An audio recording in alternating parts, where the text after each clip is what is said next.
Next story time Tamil.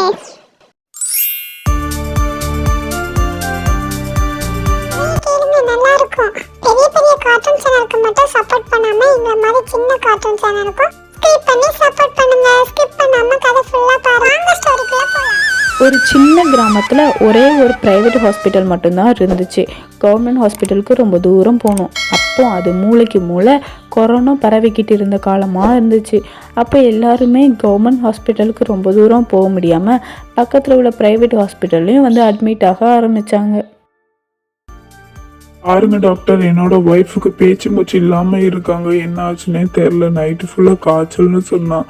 அதுக்கப்புறம் இருமிக்கிட்டு இருந்தா. அதுக்கப்புறம் மயங்கி விழுந்துட்டேன். எனக்கு என்ன பண்ணுறதுனே தெரில டாக்டர். நீங்கள் தான் பார்க்கணும் டாக்டர். அதுக்கப்புறம் டாக்டர் அவங்க பக்கத்தில் உள்ளவங்கள ஸ்கேன் எடுத்து பார்க்க சொன்னாங்க. பார்த்தது செக் பண்ணதுக்கப்புறம் அவங்களுக்கு கொரோனா இருக்குன்னு அவங்க ஹஸ்பண்ட் கிட்ட இன்ஃபார்ம் பண்ணாங்க. கேட்ட ஹஸ்பண்ட் கொஞ்சம் நேரத்தில் ஆடி போயிட்டாங்க, என்ன பண்ணுறதுனே தெரியாமல்.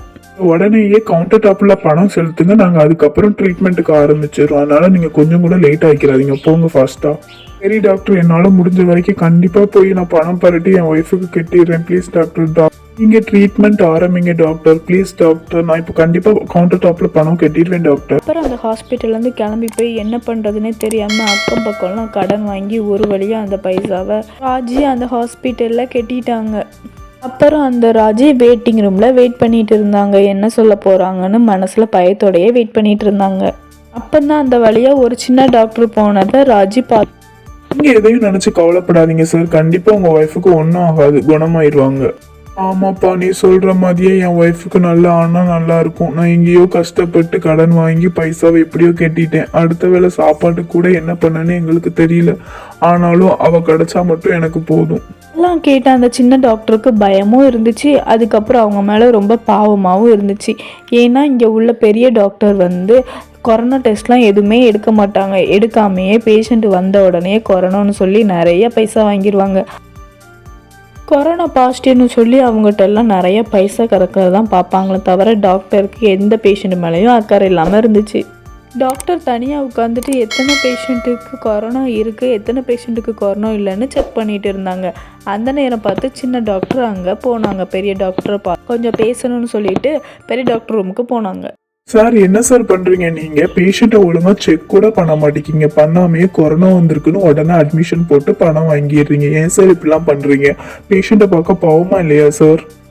என்னோட வேலையை பற்றி எனக்கு தெரியும், சரிங்களா? நீங்கள் ஒரு சின்ன டாக்டர்னா அதுக்கு தகுந்த மாதிரி இருந்துக்கோங்க. யார் யாருக்கு என்னென்னு சொல்லணும்னு எனக்கு தெரியும், சரிங்களா? நீங்கள் உங்கள் வேலையை மட்டும் பாருங்க. ஆனால் இதெல்லாம் ரொம்பவே தப்பு சார். எது சரி எது தப்புன்னு எனக்கு தெரியும், சரியா? நீ உன் வேலையை மட்டும் பாரு. உனக்கு சம்பளம் வருதுல்ல, அது இதுல இருந்து தான் வருது. இந்த நேரம் எவ்வளவு சம்பாதிக்க முடியுமோ அதுதான் நமக்கு நிறைய ப்ராஃபிட்டை தரும், சரியா? உன்னோட வேலையை மட்டும் பாரு. இந்த சமயத்தை பயன்படுத்தி தான் எவ்வளவு ப்ராஃபிட் எடுக்க முடியுமோ என்னால எடுக்க முடியும். ஏன்னா நான் ஒரு ஹாஸ்பிட்டலை வச்சு ரன் பண்றேன். நீங்க உங்க வேலையை பாருங்க. சார், இதெல்லாம் ரொம்பவே தப்பு சார். அங்க உள்ள பேஷண்ட்டுக்கு யாருக்குமே கொரோனாவே இல்லை. இதெல்லாம் 5G ரேடியேஷனால வந்த ப்ராப்ளம் சார். ஏன் எனக்கு தெரியாதா 5G ரேடியேஷனால தான் இவங்கெல்லாம் பாதிக்கப்பட்டிருக்காங்கன்னு? நான் போய் சொன்னா இவங்க எல்லாரும் எனக்கு பைசா நிறைய தருவாங்களா? பைசா நிறைய வேணும்னா கொரோனா இருக்கு, அட்மிட் பண்ணுங்க, ட்ரீட்மெண்ட் பண்ணணும்னு சொல்லி தான் ஆகணும். கொரோனா ஃபீவர்னு சொன்னா போதும், எங்கேயாவது எப்படியாவது காசை தேடி கொண்டு வந்து நம்ம கையில கொட்டிடுறாங்க. அதனாலதான் அப்படி சொல்றேன், உனக்கு புரியுதா? ஆனா சார், நான் என்ன சொல்ல வரேன்னா, உன்னோட ஆனா ஆவணம் எனக்கு தேவையில்லை. அது மட்டும் இல்லாம உன்னோட அட்வைஸ் கூட எனக்கு இப்போ தேவையில்லை. உனக்கு பிடிச்சா இங்க வேலை பாரு, இல்லைன்னா இங்க இருந்து கிளம்பிக்கிட்டே இரு, புரியுதா? எனக்கு 1000 சின்ன டாக்டர்ஸ் கிடைப்பாங்க. அதனால உனக்கு விருப்பம் இருந்தா மட்டுமே இங்க வேலை பாரு, இல்லைன்னா அவசியம் இல்லை, சரியா? சின்ன டாக்டரால் பெரிய டாக்டர் கிட்ட எதுவுமே பேச முடியல. ஏன்னா சின்ன டாக்டருக்கு இந்த வேலை ரொம்பவே அவசியம். அதனாலயே அவர் வேற எதுவுமே பேசல. ஆனாலும் அவர் மனசாட்சி ஊற்றிக்கிட்டே இருந்துச்சு. அன்னைக்கு ராத்திரி சின்ன டாக்டர் அவங்க வீட்டுக்கு போகும்போது ரொம்பவே கவலையோட போனாங்க. என்னப்பா, இன்னைக்கு ரொம்ப டயர்டா வந்திருக்கீங்க. அது மட்டும் இல்லாம உங்க ஃபேஸ்ல ஒரு கவலையும் தெரியுது. ஹாஸ்பிட்டல் எதுவும் பிரச்சனையாப்பா? எதுனாலும் என்கிட்ட கொஞ்சம் ஷேர் பண்ணிக்கோங்கப்பா. என்னத்த சொல்றமா நீ? எங்க ஹாஸ்பிட்டல்ல இப்பெல்லாம் பகல்குள்ள நடந்துட்டு இருக்கு. பேஷண்ட் கிட்ட எல்லாம் திருடுறாங்கம்மா.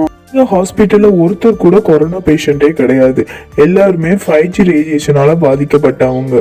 ஆனா அவங்க எல்லாத்துக்குமே கொரோனா இருக்கிறதா சொல்லி எங்க பெரிய டாக்டர் அவங்க கிட்ட எல்லாம் நிறையவே பைசா வாங்குறாங்க. அதெல்லாம் நினைச்சுதான்ப்பா மனசு ரொம்ப கஷ்டமா இருக்குது. இது ரொம்ப தப்பாச்சுங்க. நீங்க உங்க பெரிய டாக்டர்கிட்ட இதை பத்தி பேசுனீங்களா? சொல்லாம இருப்பேனாமா? இத பத்தி நான் பெரிய டாக்டர்கிட்ட எடுத்து பேசினேன். ஆனா அந்த டாக்டர், சார் நான் என்ன சொல்ல வரேன்னா, உன்னோட ஆனா ஆவனா எனக்கு தேவையில்லை. அது மட்டும் இல்லாம உன்னோட அட்வைஸ் கூட எனக்கு இப்போ தேவையில்லை. உனக்கு பிடிச்சா இங்க வேலை பாரு, இல்லைன்னா இங்க இருந்து கிளம்பிக்கிட்டே இரு. புரியுதா? எனக்கு 1000 சின்ன டாக்டர்ஸ் கிடைப்பாங்க. அதனால உனக்கு விருப்பம் இருந்தா மட்டுமே இங்க வேலை பாரு, இல்லைன்னா அவசியம் இல்லை. சரியா? என்னங்க வேலையை விட்டு தூக்குவேன்னு சொன்னாங்களா? அதெல்லாம் நினச்சி நீங்கள் கவலைப்படாதீங்க. போனால் போதும் இந்த வேலை. இப்படிப்பட்ட ஒரு ஆள்கிட்ட வேலை பார்க்கணுன்னு அவசியமே இல்லைங்க. நம்மளும் ஒரு டாக்டர் தான். இந்த வேலை விட்டால் நமக்கு 1000 வேலை கிடைக்கும். அதை நினச்சி ஃபீல் பண்ணாதீங்க. இல்லைம்மா, என்கிட்ட ஒரு நல்ல ஐடியா இருக்குது, அதை நம்ம எக்ஸிக்யூட் பண்ணலாம்னு நான் நினச்சிட்டு இருக்கேன். என்ன ஐடியாப்பா அது? அந்த சின்ன டாக்டர்கிட்ட இருந்த பிளானை அவங்க ஒய்ஃப் கிட்ட அவங்க எக்ஸ்பிளைன் பண்ணி சொல்கிறாங்க.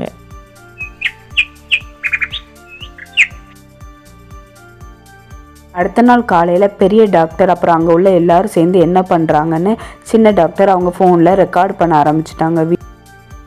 என்னைக்கு சந்தர்ப்பம் வருதோ அப்போ இந்த வீடியோவை இன்ஸ்டா எஃபிலெல்லாம் லைவாக போடணும்னு இந்த சின்ன டாக்டர் நினச்சிட்டு இருந்தாங்க. அப்புறம் கொஞ்ச நாள் கழித்து அவங்க நினச்ச மாதிரியே அந்த வீடியோவை இன்ஸ்டா எஃபி யூடியூப்லலாம் லைவாக போட்டாங்க. அது வீட்டில் டிவியில் அப்புறம் மொபைலில் எங்கெங்கே பார்க்காங்களோ எல்லா இடத்துலையும் அந்த டாக்டர் பற்றி தெரிய ஆரம்பிச்சிட்டு டிவிலெலாம் கொடுத்தனால நியூஸ் எல்லாமே தெரிஞ்சிட்டு அதனால் 1 ஹவருக்கு அப்புறம் அந்த ஹாஸ்பிட்டல் முன்னாடி எல்லாருமே கூடிட்டாங்க.